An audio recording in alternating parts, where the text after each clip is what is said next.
एक लड़का और एक लड़की जो दोनों की दोनों बहुत ही ज़्यादा पढ़े लिखे होते हैं और दोनों की रजामंदी से उनकी शादी तय कर दी जाती है और एक डेट निश्चित करके उनकी शादी हो जाती है। जो दुल्हन होती है वो अपने ससुराल में पहुंच जाती है और लगभग शादी को 2 साल बीत जाते हैं। जब पति के बारे में उसे पता चलता है कि इसने जो डिग्री प्राप्त की है, जो इसकी पढ़ाई लिखाई है, वो पैसों से इसने प्राप्त की है, अब लड़की अपने आप को बहुत ही ठगा महसूस करती है और वो एक ऐसा निर्णय लेती है, अपने पति अपनी ससुराल को छोड़कर अपने मायके में चली जाती है और वहाँ जाकर वो दूसरी शादी कर लेती है। उससे पहले वो कोर्ट में तलाक के पेपर भी दायर कर देती है दोस्तों। लेकिन वो इस घर से नाता नहीं तोड़ पाती। जो यहाँ पर इस घर में एक ननद होती है जो इसकी छोटी, उसके साथ ही वो बातचीतों में होती है और इनके माता पिता से भी बातचीतों में होती है। ऐसे ही धीरे धीरे करके समय बीतता रहता है, लेकिन वो इन दोनों के बीच में इस तरह से फंस जाती है। दोस्तों बड़ी ही रोचक कहानी है। अगर आप भी पूरा मामला जानना चाहते हैं तो वीडियो को जरा सा भी स्किप ना करें। दोस्तों आगे बढ़ने से पहले हमारी वही रिक्वेस्ट, जो हमारे चैनल के साथ नए हैं कृपया करके हमारे चैनल को फॉलो कर लीजिए और बेल आइकन को जरूर प्रेस करिए। आइए दोस्तों जानते हैं पूरा मामला क्या था। नमस्कार, जय हिंद। आप देख रहे हैं APH न्यूज़ राहुल रावत के साथ। तो दोस्तों आज की जो हकीकत की घटना आपको बताने जा रहा हूं, उत्तर प्रदेश में एक जिला पड़ता है मेरठ। ये मेरठ की ही हकीकत की घटना है। यहाँ पर एक गरिमा नाम की लड़की होती है जो सामने एक रोहन नाम के लड़के से शादी कर लेती है। रोहन भी काफ़ी पढ़ा लिखा होता है, गरिमा भी काफ़ी पढ़ी लिखी होती है। दोनों की शादी हो जाती है। शादी के बाद जो गरिमा होती है अपनी ससुराल में पहुँच जाती है और अपने पति के साथ अच्छे से रहने लगती है। लेकिन गरिमा यहाँ पर प्राइवेट जॉब किया करती है, लेकिन रोहन को जॉब मिल ही नहीं रही होती। लगभग 2 साल का समय इसी तरह से बीत जाता है। अभी भी रोहन को जॉब नहीं मिल पाती, क्योंकि जो उसकी डिग्री होती है वो ऐसे कॉलेज से की हुई होती हैं जहां से पैसा देकर पास किया जाता है। दोस्तों जब पत्नी गरिमा को इस सब के बारे में पता चलता है तो पत्नी गरिमा बहुत ज़्यादा क्रोध में आती है और अपने पति को छोड़कर, अपनी ससुराल को छोड़कर अपने मायके चली जाती है और कोर्ट में जाकर जो तलाक के पेपर हैं होते हैं उन्हें दायर कर देती है। के जाने के 2-3 साल बाद ही वो दूसरी शादी भी कर लेती है। लेकिन इस परिवार को वो कभी भुला ही नहीं पाती। जो यहाँ पर उसकी ननद होती है उससे बार बार वो बातचीत किया करती, कभी इनसे मिलने के लिए भी आ जाया करती और धीरे धीरे करके इसी तरह से समय बीतता रहता है। दोस्तों समय आ जाता है जब इस रोहन के पिता का देहांत हो जाता है। रोहन के पिता के देहांत के बाद जो रोहन की छोटी बहन होती है गुड़िया, वो अपनी जो भाभी होती है उसके पास फ़ोन कर देती है और उससे कहने लगती है कि भाभी इस तरह से पिता का देहांत हो चुका है। फिर भाभी कहने लगती है कि उसकी अर्थी को तुम उठने मत देना, तब तक मैं नहीं आ जाऊं, मैं भी उनके अंतिम दर्शन करना चाहती हूं। और फिर भाभी बिना कुछ देरी किए हुए उनके घर पर पहुंच जाती है। जो गांव के लोग होते हैं वो तरह तरह की बातें करने लगते हैं, कहते हैं कि ये इस लड़के को छोड़कर चली गई थी, लेकिन आज फिर पिता के मरने पर दोबारा आ गई है। इनका मोह इस परिवार से हटता ही नहीं। इस परिवार के साथ ये आज भी इसी तरह से लगी हुई है। उसकी जो रोहन की माँ होती है वो भी उसको देखकर बहुत ज़्यादा खुश होती है और फिर दोनों आपस में एक दूसरे के गले लगकर रोने लगते हैं। जो गुड़िया होती है वो भी अपने भाभी के गले लगकर रोने लगती है। दोस्तों फिर अंतिम क्रियाक्रम की तैयारी की जाती है। रोहन अपने पिता की अर्थी को लेकर अपने जो भाईचारा होता है उसके साथ लेकर उसे शमशान घाट में चला जाता है और वहाँ पर उसे अग्नि के सुपुर्द कर देता है। दोस्तों जो इसकी पत्नी होती है वो वापस अपने घर, अपने मायके में चली जाती है। इन्हें नहीं पता होता कि इसकी दूसरी शादी भी हो चुकी होती है। दोस्तों इसी तरह से धीरे धीरे करके समय बीतता रहता है और जो गुड़िया होती है उससे वो भाभी इसी तरह से फ़ोन पर बातचीत किया करती और उससे कहने लगती है कि तू चिंता मत कर, तेरी शादी के लिए मैंने एक बहुत अच्छा लड़का देख रखा है। और फिर उसकी शादी तय हो जाती है। दोस्तों शादी में मात्र 5 ही दिन बचते हैं और उससे पहले वहाँ पर एक और बड़ी दुर्घटना होती है कि जो रोहन की माँ होती है वो भी आज अपनी अंतिम सांसें छोड़ देती है। परिवार एक तरफ से टूटने लगता है कि जो परिवार की मुखिया थी, घर परिवार को देख रही थी, पिता के बाद वो माँ ही थी, आज माँ भी चल बसी। अब इस परिवार की देखरेख करने वाला कौन होगा? ये परिवार तो इसी तरह से टूट जाएगा। दोस्तों उसके बाद जो गुड़िया होती है तुरंत ही अपनी भाभी के पास फ़ोन करती है और उससे कहने लगती है कि भाभी इस तरह से मेरी माँ का देहांत हो गया और 5 ही दिन मेरी शादी में बचे हुए हैं। भाभी होती है गरिमा, वो बिना कुछ देरी किए हुए रोहन के घर पर पहुंच जाती है और जब रोहन के घर पहुंचती है तो पूरा का पूरा परिवार वहां पर बिलख बिलख कर रो रहा होता है, क्योंकि अब इस परिवार को संभालने वाला कोई भी नहीं होता। वहां पर जो गुड़िया होती है वो अपनी भाभी को देखकर उससे चिपट कर रोने लगती है और कहने लगती है कि भाभी अब तो माँ भी चली गई, अब कोई नहीं है हमारा, अब हम क्या करेंगे, अब हमारे साथ में होगा क्या। रोहन भी यहाँ पर पहुँच जाता है और रोहन भी यहाँ पर बैठकर रोने लगता है।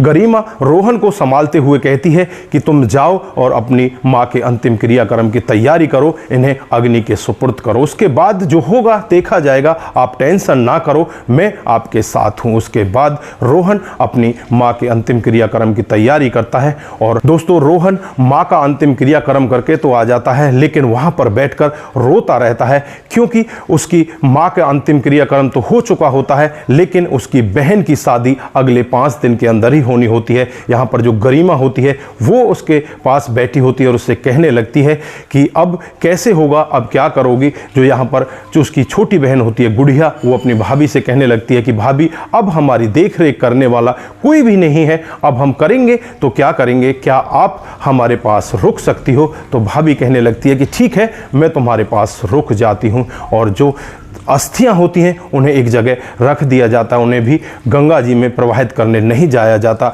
दोस्तों यहाँ पर शादी की तैयारियां होने लगती हैं, शादी की तैयारियां शुरू हो जाती हैं और शादी का दिन आ जाता है। लेकिन यहाँ पर जो गरिमा होती है शाम को अपने घर जाने के लिए कहने लगती है, लेकिन यहाँ पर जो उसकी ननद होती है वो कहने लगती है कि भाभी अगर आज रात को आप हमारे साथ रुक जाती तो बहुत अच्छा होता। वो कहती है कि ठीक है, मैं रुक जाती हूँ। इधर जो गरिमा का पति होता है दूसरे वाला विक्की, वो यहां पर पहुंच जाता है और अपनी पत्नी के ऊपर बहुत ज्यादा क्रोध में आने लगता है और कहता है कि तुम्हें 3 दिन हो चुके हैं, तुम तो कह रही थी कि मैं जल्द ही वापस आ जाऊंगी, लेकिन तुम तो कहकर आई थी एक मौत हो गई है, मुझे मौत में जाना, तुम तो यहां पर रंगरलियां मना रही हो। यहां पर जो पत्नी होती है अपने पति से कहने लगती है कि किसी से भी यहां पूछ लो, यहां पर मौत हो चुकी है और मैं मौत में ही आई थी, लेकिन इन लोगों ने मुझे रोक लिया। यहां पर जो रोहन होता है वो बीच में आ जाता है और कहने लगता है कि भाई साहब इनके ऊपर आप नाराज ना होए तो ही बेहतर होगा, इनको हमने रोका है क्योंकि हमारे परिवार में कोई भी नहीं है और यही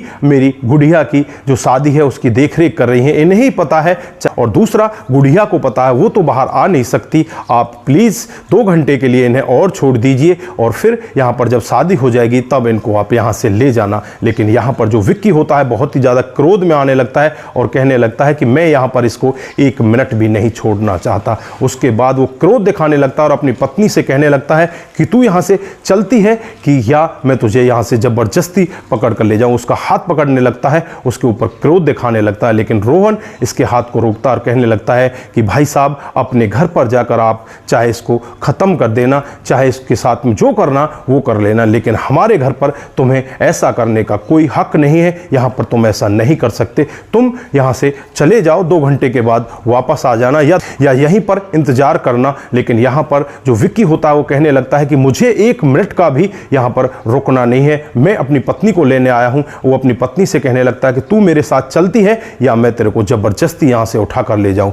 लेकिन यहाँ पर पत्नी कहने लगती है कि क्या तुम थोड़ी देर नहीं रुक सकते, 2 घंटे की तो बात है, 2 घंटे के बाद मैं आ जाऊँगी, या तुम रुक जाओ, 2 घंटे के बाद मैं तुम्हारे साथ चलूँगी। लेकिन आज जो विक्की होता है अपनी पत्नी गरिमा के ऊपर हाथ उठाने लगता है, लेकिन यहाँ पर रोहन उसे रोक देता है और जो पत्नी होती है यहाँ पर गुस्से में आकर कह देती है कि तुम यहाँ से चले जाओ, मैं तुम्हारे साथ नहीं जाना चाहती और मैं तुम्हारे साथ अब रहना ही नहीं चाहती, मैं तुम्हारे पास आऊँगी ही नहीं, चाहे मुझे कहीं भी जाना पड़े। दोस्तों उसके बाद जो विक्की होता है गुस्से में आकर यहाँ से चला जाता है। रोहन और रोहन की बहन की शादी हो जाती है, लेकिन जब रोहन की बहन गुड़िया यहाँ से जाने लगती है, तीनों लोग बड़े ही फूट फूट कर रोने लगते हैं। एक दूसरे के साथ ऐसे लिपट कर रोने लगते हैं कि जैसे वो एक दूसरे को छोड़ना ही नहीं चाहते, एक दूसरे के साथ ही रहना चाहते हैं। दोस्तों उसके बाद होता क्या है, जो इस लड़के का पिता होता है वो इनसे कहने लगता है कि आप घबराओ मत, 2 दिन के बाद ही मैं गुड़िया को वापस आपके घर पर भेज दूंगा, आप टेंशन ना करो,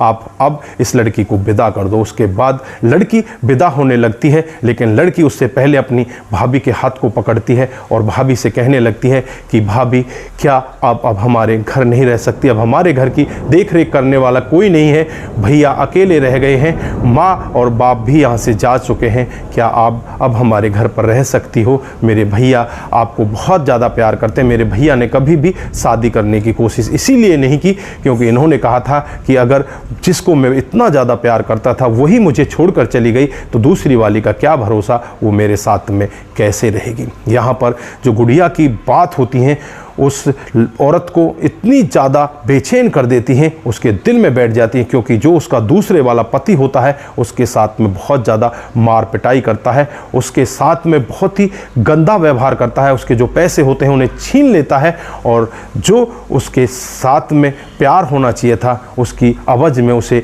वहाँ पर मार पिटाई मिलती है। गरिमा बहुत ज़्यादा परेशान हो जाती, बहुत ज़्यादा सोचने लगती है और यहाँ पर गुड़िया को विदा कर दिया जाता है। दोस्त, गुड़िया को विदा होने के बाद रोहन और गरिमा वहां पर रह जाते हैं। जो रोहन होता है वो गरिमा से कहने लगता है कि अब तो आप जाना चाहोगी, आप तो चली ही जाओगी, क्योंकि आप तो यहां पर मौत पर ही आती हो। पहले मेरे पिता की मौत पर आई थी, उसके बाद मेरी माँ की मौत पर आई थी और अब जब आपको आना होगा तो मेरी मौत पर आ जाना। यहाँ पर जो गरिमा होती है रोहन के मुंह पर हाथ लगाती है और उससे कहने लगती है कि आप ऐसा क्यों सोचते हो। यहाँ पर जो रोहन होता है वो कहने लगता है कि मैं पढ़ाई लिखाई में इतना होशियार नहीं था, माता पिता मेरे से बहुत ज़्यादा प्यार करते थे, वो पैसे देकर मेरे लिए डिग्री खरीदते रहे, लेकिन मुझे आज एहसास हुआ कि उन डिग्रियों का मतलब क्या था। अगर मैं पढ़ाई कर लेता तो शायद आप मुझे छोड़कर यहाँ से नहीं जाती। यहाँ पर रोहन फूट फूट कर रोने लगता है और कहने लगता है कि मैं आपके साथ में कुछ गलत नहीं करना चाहता था, मैं आपका विश्वास जीतना चाहता था, लेकिन मुझे नहीं पता